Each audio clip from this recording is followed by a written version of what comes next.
Welcome back. Welcome back. Another team vid on the little comic book thumbnail series kind of thing we've been doing. These videos have been banging. Thanks for the love on the Thunder video. If you are a fan of the Thunder or you're just a fan of the Western Conference and ball, go check that one out.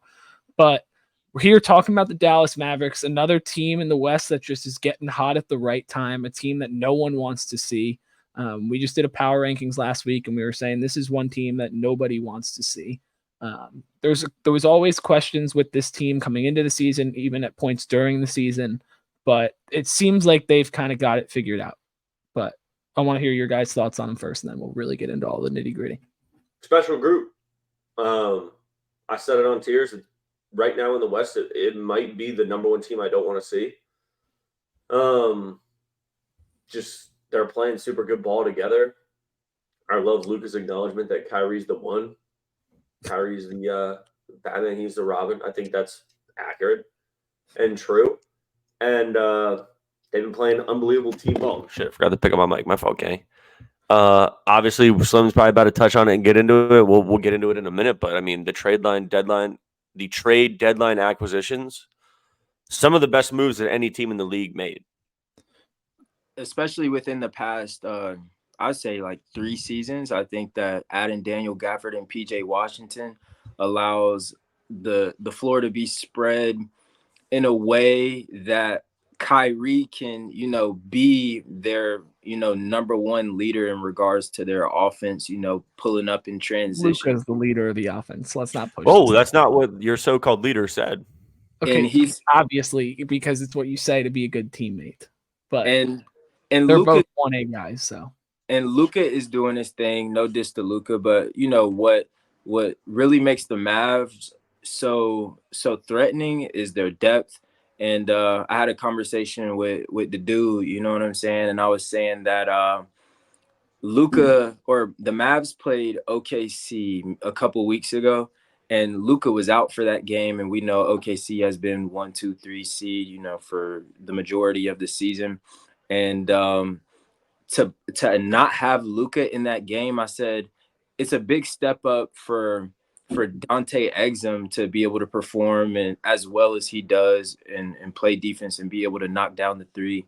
But you have a lot of guys who are able to shoot the three ball so well and can defend, and I think that that's really what makes them very, very scary to look out for. Let me say something real quick, Matt, before you go. First of all, I was trolling very clearly. Luka's the best player on the team. Luka's one of the best players in the NBA. Dominant.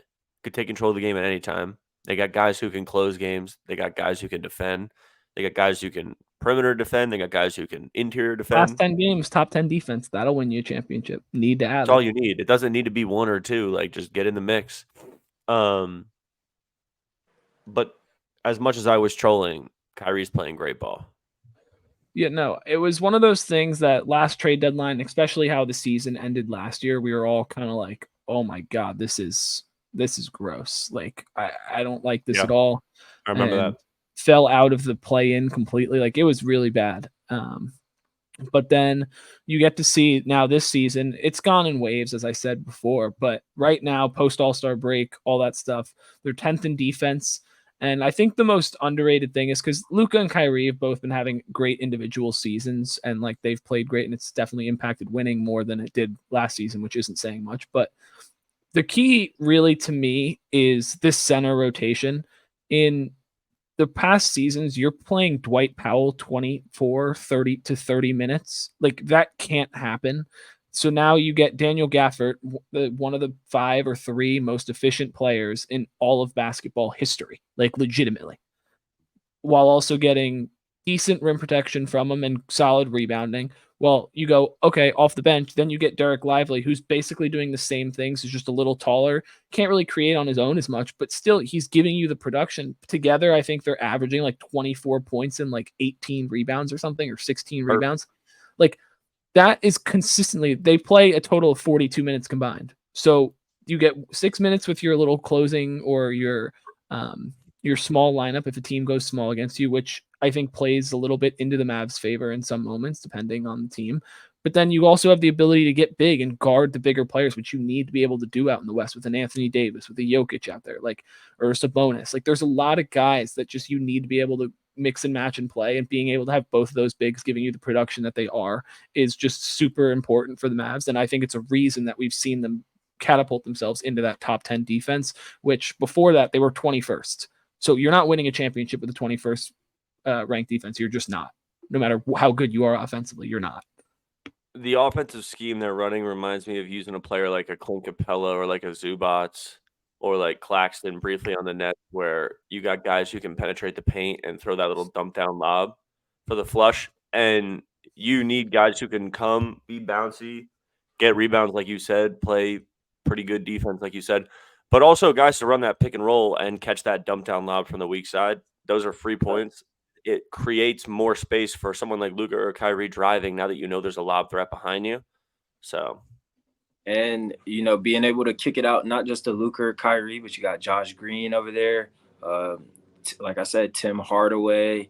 And when you can share the ball that, to any player that's really on the court and trust them to execute, that's gonna come in handy, especially with the playoff experience that these cats do have.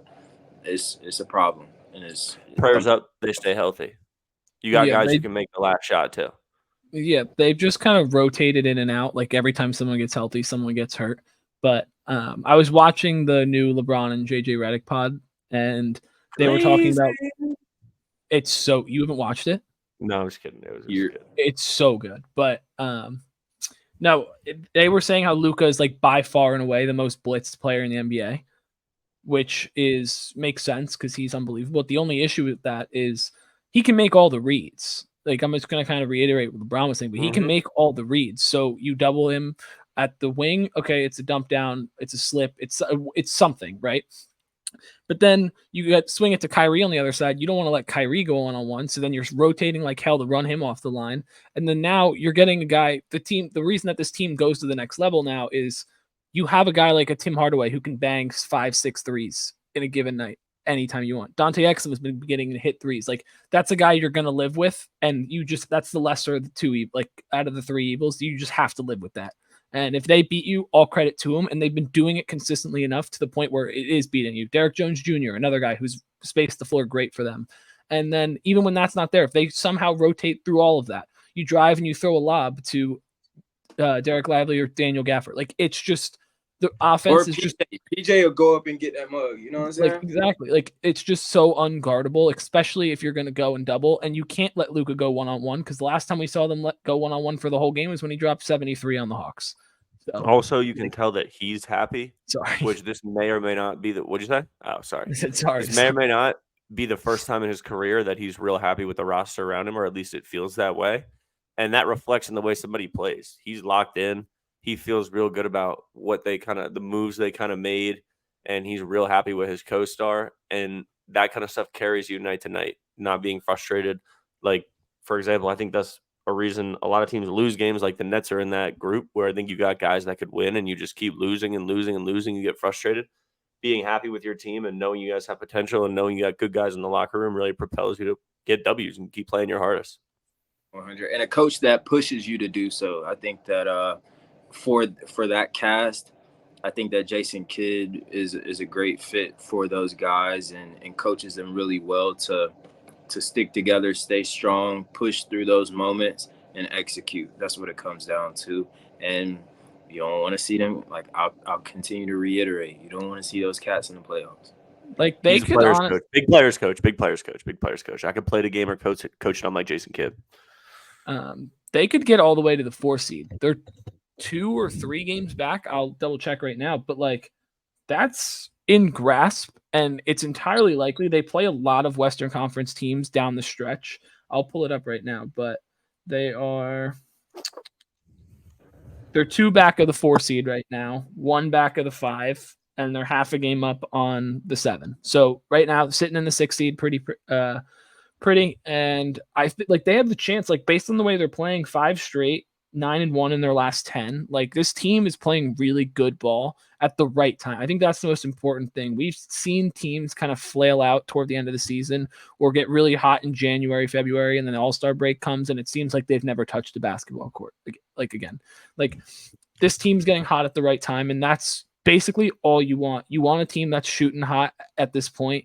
You don't want a team that's dropping easy games. You just want teams to handle their business. But we'll run through their schedule and we'll wrap this up. But they got another game versus the Kings on Friday, which if they win that one again, after they just did on Tuesday, that pretty much clearly puts them ahead of the Kings, barring a catastrophic collapse, because you will have the tiebreaker at that point.